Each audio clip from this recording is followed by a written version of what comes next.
Welcome back guys. आज की video में अगेन हम लोग ट्रू फॉल्स नॉट गिवन वाले क्वेश्चंस अटेम्प्ट करेंगे।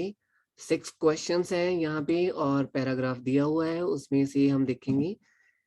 आई वुड सजेस्ट कि अगर आप इस वीडियो का ज़्यादा बेनिफिट लेना चाहते हो तो आप वीडियो को पहले पॉज कर लो यहीं पे, जहाँ इसका स्क्रीनशॉट ले सकते हो आप यहाँ पे क्वेश्चंस का। देन ये हो गया हमारा पैराग्राफ।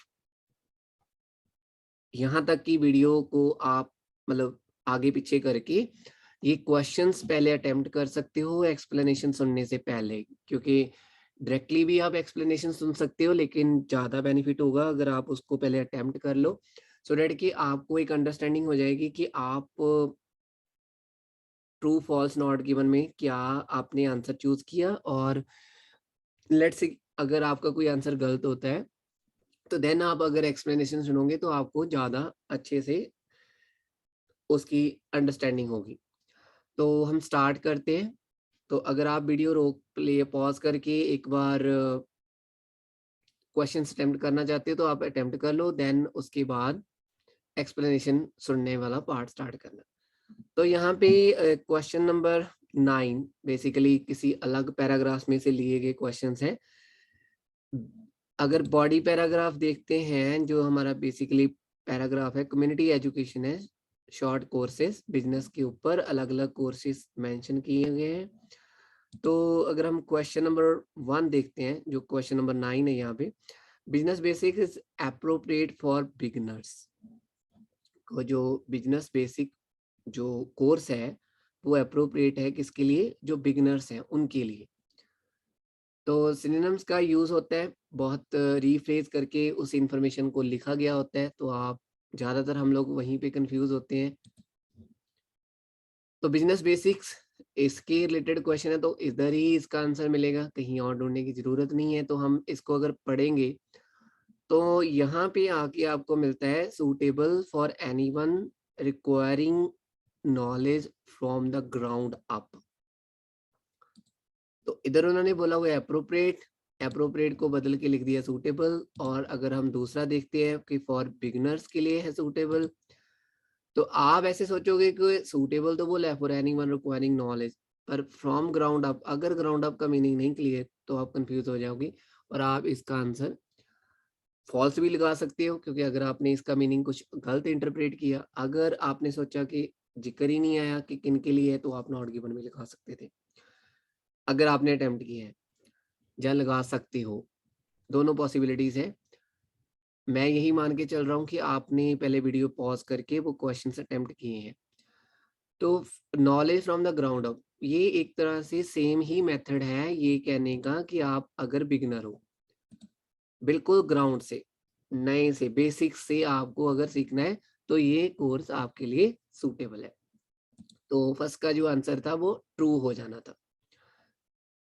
नेक्स्ट जो क्वेश्चन है हमारा, book keeping has no practical component. Book keeping का जो कोर्स है उसमें कोई भी प्रैक्टिकल कंपोनेंट नहीं है, मींस यहाँ पे आपको ऐसे प्रैक्टिकली करके देखना, जहाँ दिखाया जाए, जहाँ आपको करने को मिले, ऐसा कोई भी कंपोनेंट नहीं है। तो ऑब्वियसली इसका आंसर हम बुक कीपिंग में ही ढूंढेंगे। वैसे भी आपको पता है कि जो ट्रू फॉल्स नॉट गिवन होते हैं उनके क्वेश्चंस के आंसर ऑर्डर में ही होते हैं। अगर आपको फर्स्ट का आंसर यहाँ मिला है तो सेकंड का उसके आगे वाले सेक्शन में ही मिलेगा। यहाँ पे तो क्लियर कट वो कोर्सेस ही मेंशन है, तो हमें पता है कि बुक कीपिंग वाले का आंसर बुक कीपिंग में ही हमें देखना है।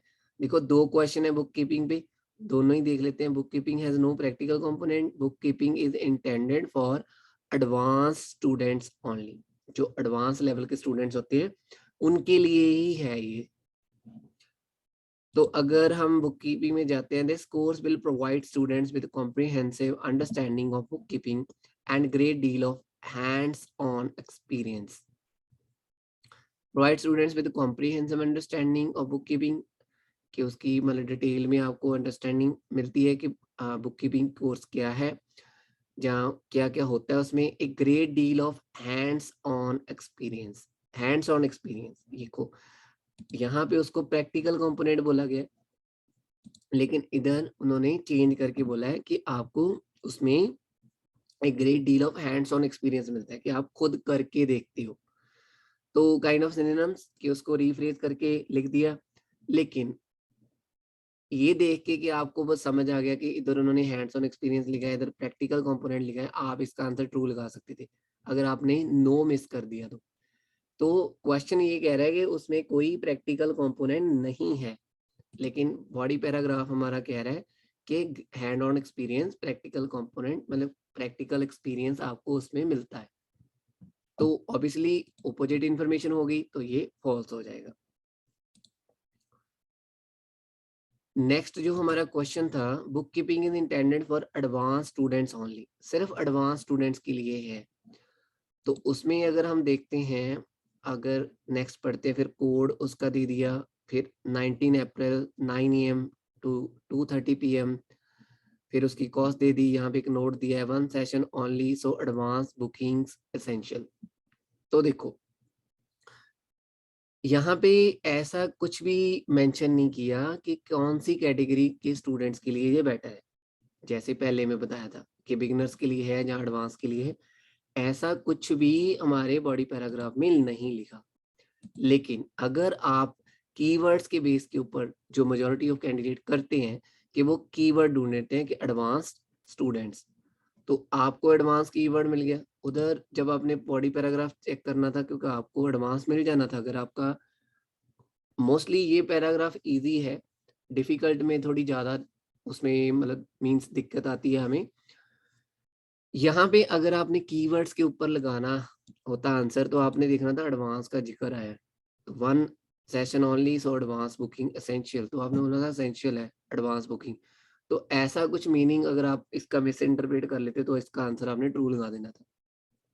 लेकिन देखो अगर हम उसको ध्यान से पढ़ें तो क्वेश्चन ये कह रहा है कि ये कोर्स बुक कीपिंग का जो कोर्स है वो सिर्फ एडवांस स्टूडेंट्स के लिए ही है। लेकिन बॉडी पैराग्राफ में ऐसा कोई जिक्र ही नहीं आया कि कौन सी कैटेगरी के स्टूडेंट्स के लिए वो है कोर्स। तो ये नॉट गिवन वाला वो कैटेगरी थी जिसमें हमें कुछ भी मेंशन नहीं होता, लेकिन यहाँ पे फिर भी उन्होंने कंफ्यूज करने के लिए कीवर्ड डाला हुआ था। तो मैं उन कैंडिडेट्स के अकॉर्डिंग बोल रहा हूँ जिनको मतलब मींस पूरा पैराग्राफ अंडरस्टूड हो रहा है, मीनिंग निकल रहा है, तो वो कहीं किसी कीवर्ड के अकॉर्डिंग कंफ्यूज नहीं होंगे। लेकिन अगर कोई कैंडिडेट जिसकी कॉम्प्रिहेंशन में थोड़ी उसको दिक्कत आ रही है, अभी समझने में दिक्कत आ रही है कि हो सकता है इस बॉडी पैराग्राफ में से ही उसको 3-4 वर्ड्स का मीनिंग ना पता होता, जहाँ उसका वो प्रॉपर मीनिंग इंटरप्रेट करने में उसको दिक्कत होती, तो फिर हो सकता था कि वो कुछ अलग आंसर लगा देता। तो इसका answer clear cut not given. The new enterprise module can help your business become more profitable. जो न्यू एंटरप्राइज मॉड्यूल है हेल्प कर सकता है आपके बिजनेस को प्रॉफिटेबल करने में, मतलब मीन्स और प्रॉफिट हो, ऐसे ही कोई मतलब स्ट्रेटजी बताई गई हो तो उसका हम देखेंगे। अगर हम क्वेश्चन देखते हैं, क्वेश्चन हमने सॉरी देख लिया है, पैराग्राफ देखते हैं।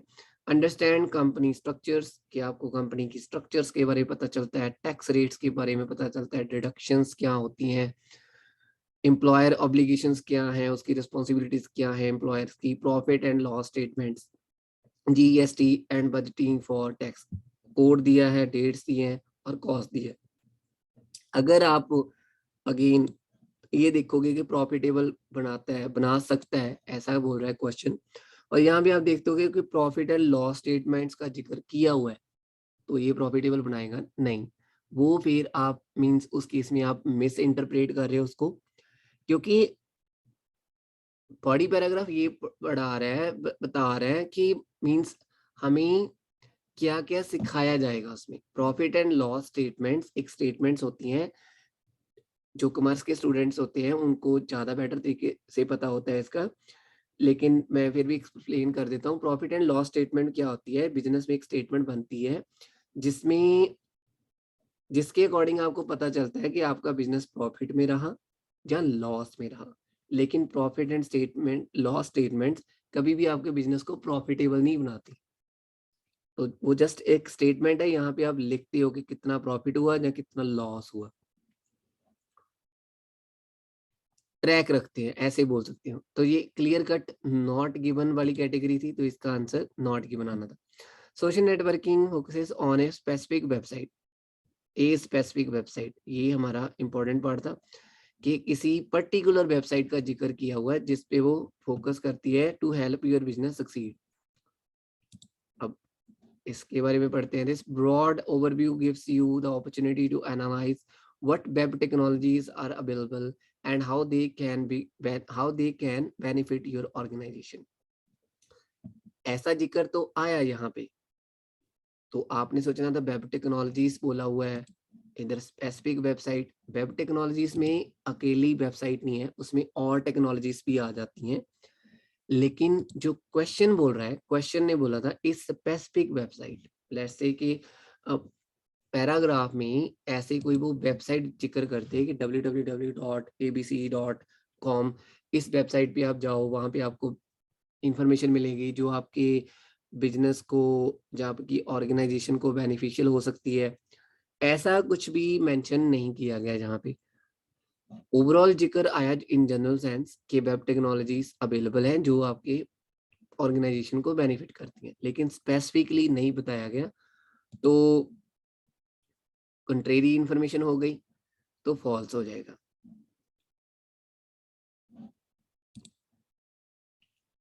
नेक्स्ट क्वेश्चन जो हमारा है, the communication class involves speaking in front of an audience. Communication की जो क्लास है उसमें क्या इन्वॉल्व होता है, आपने ऑडियंस के सामने बोलना होता है। अब देखते हैं उधर इसको कैसे उन्होंने चेंज करके बोला होगा। Take the fear out of talking to large gatherings of people, gain the public speaking experience that will empower you with better communication skills and confidence। देखो यहाँ पे पहली लाइन में ही मेंशन हो गया, take the fear out of talking to, कैसे अपना डर निकाल सकते हो, कैसे, talking to large gatherings of people, जो लोग इकट्ठे हुए होते हैं उनके आगे बोल के, उनके साथ बात करके। तो लार्ज गैदरिंग ऑफ पीपल बोल दिए इधर, उधर हमें उन्होंने ऑडियंस वर्ड यूज कर लिया, in front of an audience, एक ऑडियंस के आगे आप बोलते हो। वैसे भी आगे भी उसका जिक्र किया, gain public speaking experience that will empower you for better communication skills and confidence. तो क्लियर कट इंफॉर्मेशन दोनों साइड मेंशन थी, तो इसका आंसर जो है वो ट्रू हो जाना था। आपने अगर अटेम्प्ट किया है इसको तो आप अपना स्कोर कि 6 आउट ऑफ कितने आपके ठीक हुए हैं, तो वो आप कमेंट्स में भी पोस्ट कर सकते हो।